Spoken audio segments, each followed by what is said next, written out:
যুক্তরাষ্ট্রের বোমা হামলার পর ইরানের কাছে কিছু সমৃদ্ধ ইউরেনিয়াম রয়ে গেছে, আর এসব দিয়েই ইরান পরমাণু অস্ত্র তৈরি করতে পারে বলে আশঙ্কা করছে ইসরায়েল। মার্কিন সংবাদ মাধ্যম নিউ ইয়র্ক টাইমসকে এমনটাই জানিয়েছেন জ্যেষ্ঠ এক ইসরায়েলি কর্মকর্তা। 21 জুন ইরানের 3টি গুরুত্বপূর্ণ পরমাণু কেন্দ্রে হামলা চালায় যুক্তরাষ্ট্র। B-2 বোমারু বিমান থেকে এসব স্থাপনায় 12টি বাংকার বিধ্বংসী বোমা ফেলা হয়।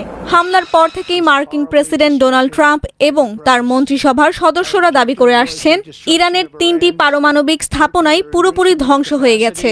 মার্কিন প্রতিরক্ষা দপ্তরের মুখপাত্র শন পার্নেল সাংবাদিকদের বলেন, ইরানের পারমাণবিক কর্মসূচিকে আমরা অন্তত 1 থেকে 2 বছর পিছিয়ে দিয়েছি। অন্যদিকে ইসরায়েল বলছে, ইরানের পারমাণবিক কেন্দ্রে থাকা 18,000 সেন্ট্রিফিউজের বেশিরভাগই ধ্বংস হয়ে গেছে। তবে 60% মাত্রায় সমৃদ্ধ সব ইউরেনিয়াম নষ্ট হয়নি। কিছু ইউরেনিয়াম বিশেষ পাত্রে সংরক্ষিত ছিল, যা এখনও অস্ত্র তৈরির কাজে ব্যবহার করা যেতে পারে।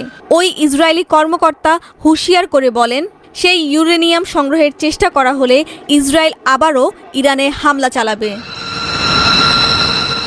ওই কর্মকর্তা আরও বলেন, 10 মাস আগে ইসরায়েলি হামলায় হিজবুল্লাহর প্রধান হাসান নাসরাল্লাহর মৃত্যুর পর থেকেই পারমাণবিক বোমা বানাতে তোড়জোড় শুরু করেন ইরান।